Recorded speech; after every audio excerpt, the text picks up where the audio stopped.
how you found Feng Shui and the training that you recently participated in to get certified. Wow. Well, it's been a dream of mine. I got to tell you that. I always wanted to study Feng Shui since I was young, probably even before college. It's something that truly resonated with me when it deals with harmonizing the space through nature, the elements, and how to actually work with elements within the space.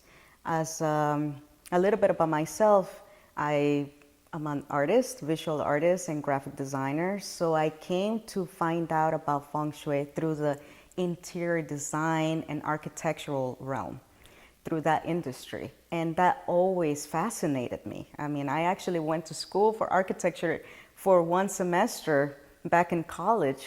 And unlucky for me that I didn't get myself really into physics and math and all that. But the design concept, you know, how to design a home based on the harmony of nature and how to actually succeed through it so it can actually benefit your life. That was really fascinating to me. And it's something that always stuck behind my head. And little by little, I started practicing it at home just for myself to find some type of belonging, not just to own my space, because obviously you're living with other people, but creating a sanctuary for me. You know, I came to really get to know Feng Shui through health transitions that I was going through in my life. I came across a book by Nancy Santopietro at the time, and it just really lit up my world. The way that she actually worked with Feng Shui to treat the health aspect of the individual, that was really hardcore for me. It just really penetrated something within that said, you know, this is a way of life for me. And I started practicing it at home. I started putting all the methods into practice. Some things were very vague or not easily understood at the time. You know, obviously I needed to have some guidance. You can't just really learn everything from a book, but it was definitely a stepping stone for me to get myself to the next level. So I became very good at it. You know, I was harmonizing my own space, doing Feng Shui here in my 2 different homes in Miami. And later on, once I moved to Houston, I decided to take that leap of faith. I looked up, I wanted to find out what Nancy was doing at the time. This was back in 2015. And I said, I wonder if she's teaching Feng Shui, because I really want to get back into that. I really want to fulfill that, you know, study one-on-one with this particular person, only with her. And I looked it up, and she was actually having a workshop on 5th dimensional modalities and energizing the 11 selves, something to that effect, something totally random at the time. And I was like, wow, that sounds really interesting. Okay, well, I'm gonna go to New York and I'm gonna meet her. And so I did this workshop all about higher vibrational energy, 5th dimensional modalities, you know, learning that we're actually fulfilling and being done with this 3D type of world that we're living in, and that we're actually coming into fulfilling a 5th dimensional reality, so to speak. And the way that she explained things to us, to the class, is that we're not just one of us. This self of mine is only one aspect of 11 other selves. This was mind-blowing to me. And then during that class, she said that she was actually going to start teaching 5th dimensional Feng Shui. I'm like, hello, I'm here, this is it. So in 2015, I gathered my young son and I started traveling pretty much all year to New York and actually fulfilled that dream of mine and studied with my mentor and somebody who's always been so close to me. And I actually resonate with everything that she has to show us, you know, her wisdom and everything that she's carried on, and how she was able to heal herself through Feng Shui, through all these 5th dimensional healing modalities, and that she's actually making it accessible to me and to others that are resonating to her energy. Can you describe how it's different from traditional feng shui methods? Well, yes. Well, a lot of people think of feng shui as being very exotic, right? From another world, from another continent. And there's particular colors that go with it, or particular religion that goes with it. This is beyond religion. Feng shui to me is a design system. And the reason why it's still so relevant to this day in contemporary life, 2018, is because as we humans are evolving, as we are progressing through life, as we are gaining more knowledge, and now with these new energies that are coming down to earth are actually expanding, we're actually racing with it. So feng shui to me, I apply it to my everyday life because as I'm evolving, as I'm learning, constant shedding of all these self-limiting imprints and just stepping out of my comfort zone, my space, my home, my business needs to sustain and support my life as is going. And as I'm changing and evolving, so are my family. So is my team member, so is my assistant. So I'm basically, in some ways, leading a path, leading a compassionate and life-fulfilling, life-changing. You know, it's done tremendous miracles in my life, but that's because I put myself in there first. You know, I decided to say, listen, this is my time. Even though I have a young son, I need to fulfill something in my life. I need to make this happen for me. It's either now or never. And I felt that the timing was just right because as we were talking through energy ascension modalities, everything is shifting now. You know, everything is changing at such a fast pace. We need to kind of be comfortable with change. And as humans, we're not really comfortable with change. Our spirit thrives in change. It likes to explore, it likes to play, it likes to discover. But the physical self is okay with just the things remaining constant. But it doesn't happen that way. So is feng shui something that is just relevant to the home? Definitely not. I love to apply feng shui in business environments. You know, even if you're not a business owner, somebody may be asking me a question. It's like, how can I progress in my, you know, my life living in a cubicle for 10 hours a day, right? How can I be a better team member if the person is, you know, an employee? So we start thinking, you know, we start showing how is this person living for 10 hours in the office space? How is the desk placed in her environment for that person to actually be in command of her position at that particular place? So we take a look and see how she's sitting. How is she, you know, looking out into the open? How is she projecting herself? Do we need to work with color? You know, that's another very clever, creative way of actually augmenting the energy of the person, or actually raising, you know, the vibration of the person. You know, you may be waking up kind of gloomy or sad. Let's, change a color that you're going to be happy with or comfortable with. You know, most of the time I tend to wear blue. Because I'm very energetic. I am always on the go. And I feel that blue, actually, for me, it calms me down. It just paces me and puts me in a good flow to harmonize with everything else that's going on or everything else that I need to do in my day. Is there a specific time or season for people to interact with you or practice feng shui? Well, there are any time is good, I would say. I mean, if you're really feeling inclined that you need to shift your life for any particular reason, whether it's a good one or not so good one, you know, whether there was a loss or you have a gain, you know, what it is that you need to fulfill in your life at this present moment. So the time is always now. But there are definitely different seasons that people can attune with. You know, the changing of the seasons is a good time to do it. Spring is always great, the fall, the turn of the year. You know, for me, I celebrate regular New Year's and I also celebrate the Chinese New Year. It's a different, I feel that the Chinese New Year to me is kind of like a spring season, even though it's early on, like February, but it's just a sense of actually grounding the energies of the new year.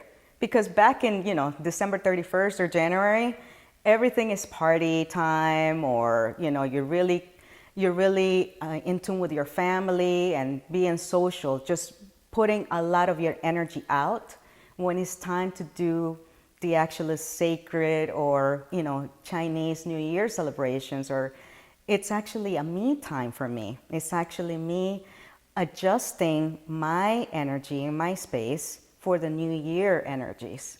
That I feel that it's a time for rebirth for me, for my home, my space, and even my family. You know, if they want to participate in a ritual, you know, or just even doing a mantra, I think that's a wonderful thing. Can you explain a little more the connection that the Feng Shui modality that you practice, how it relates to energy and the movement and balance of harmony of energy in people's homes and lives? Well, everything is energy, right? We are all energy. A rock carries energy just like a flower does.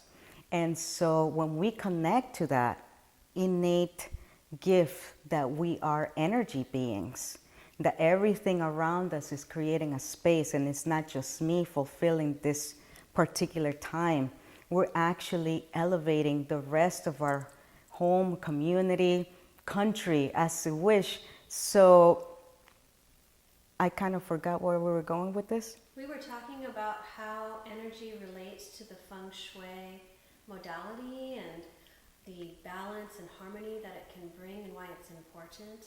Okay. In the home. So Feng Shui to me is far more than balance, I would say. I tend to think that the word balance itself may be a little hard to grasp. A lot of people feel that balance is really hard work, and I've come across that many times. So the way that I integrate the knowledge of Feng Shui, of this ancient design system, is by harmonizing the space. I feel that the word harmony itself is a lot more soothing. It carries a sense of softness to it. How to actually navigate to life, harmonizing your life, your path, the people that you're living with.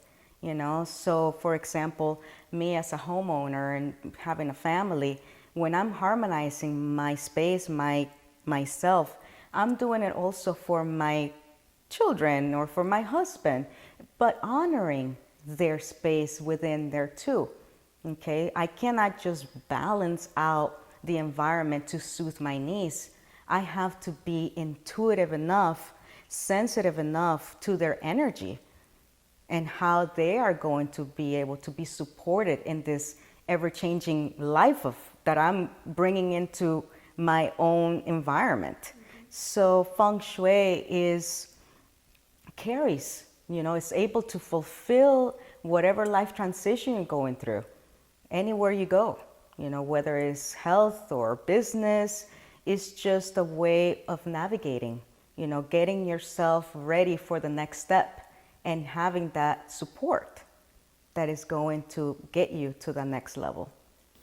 Can you explain to us what a Bagua map is? Yes, a Bagua map is a Feng Shui tool that I use.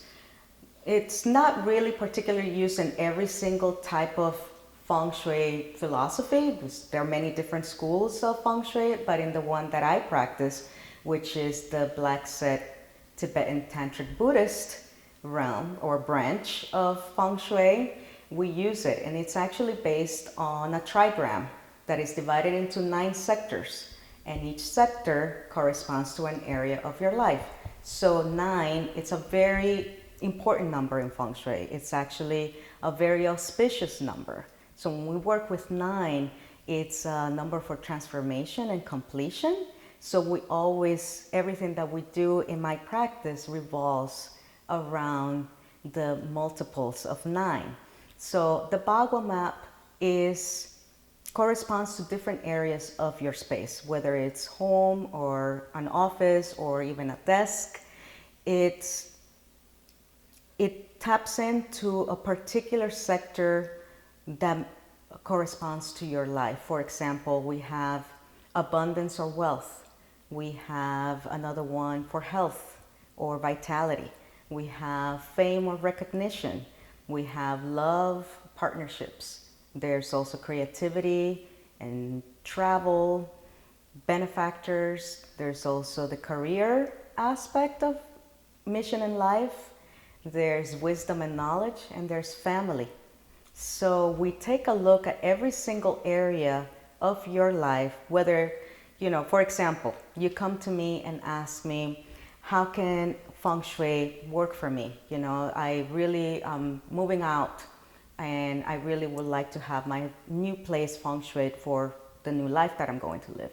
So not only are you completely changing your home, but are you moving? My question to you would be, are you moving into your space because of a promotion, or because of there has been a loss, in your family, or a new baby coming to life? There's certain things that we need to take a look at, the reasons why you shifted entirely into a new space. So we take a look at the different ways of how to augment and how to support every single area of your life in order to be fulfilling, improving the quality of your life as a whole. So it's a lot more than moving furniture and adding some color. Definitely is. When we tap in, if you invite me to your space because you feel a shift, you need to do something to create a new grounds for yourself.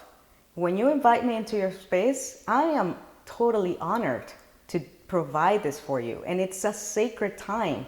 It's very personal.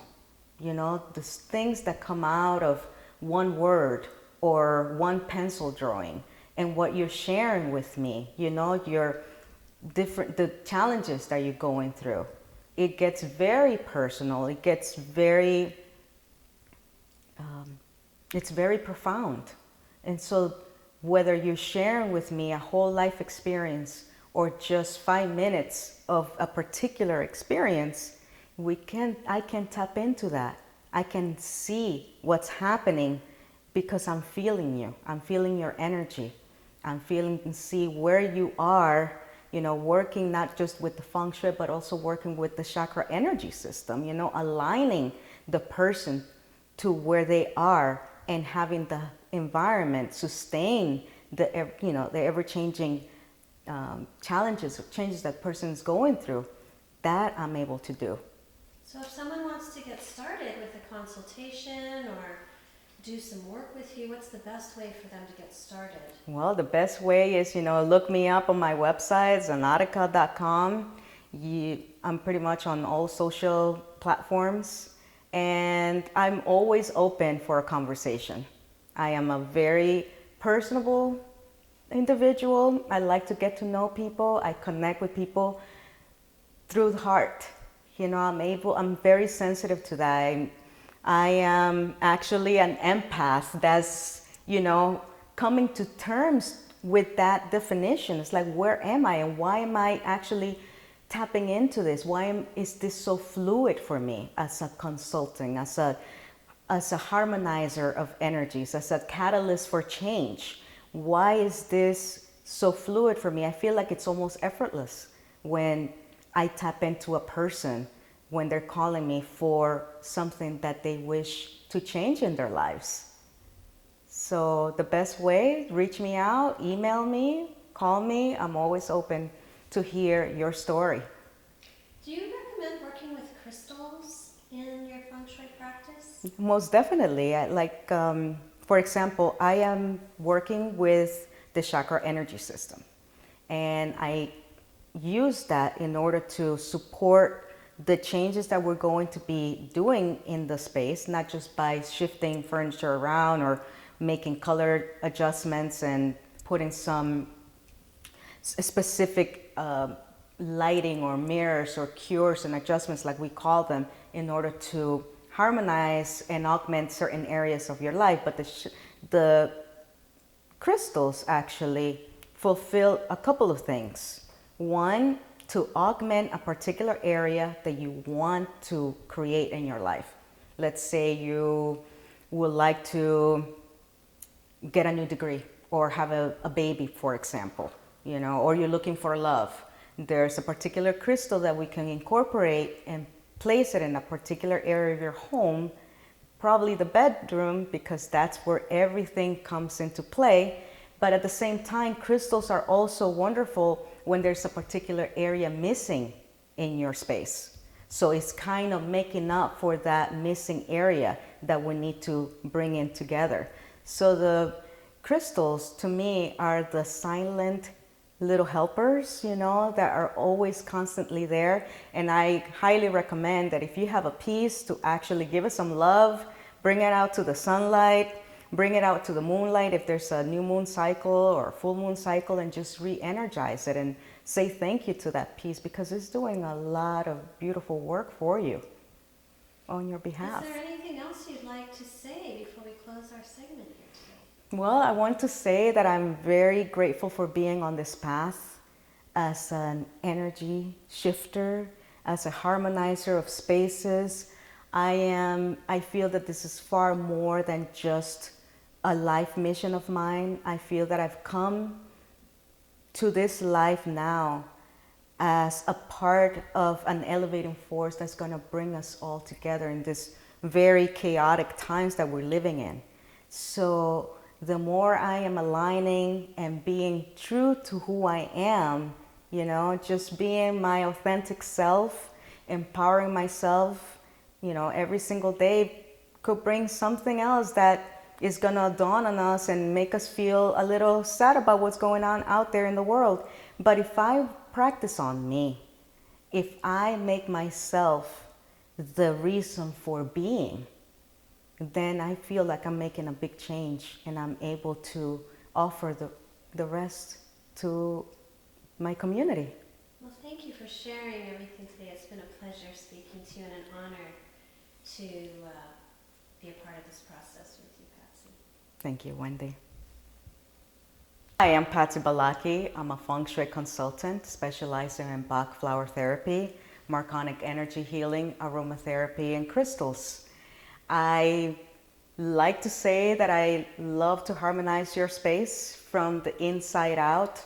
I'm a catalyst for change in your life. By practicing Feng Shui and other holistic modalities, we can help transmute, transform, and heal a space for you where you can thrive and be the best that you can be in your life. You can find me at Zenotica and Zenotica.com, or you may call me at 786-262-6362, and I welcome a call from you.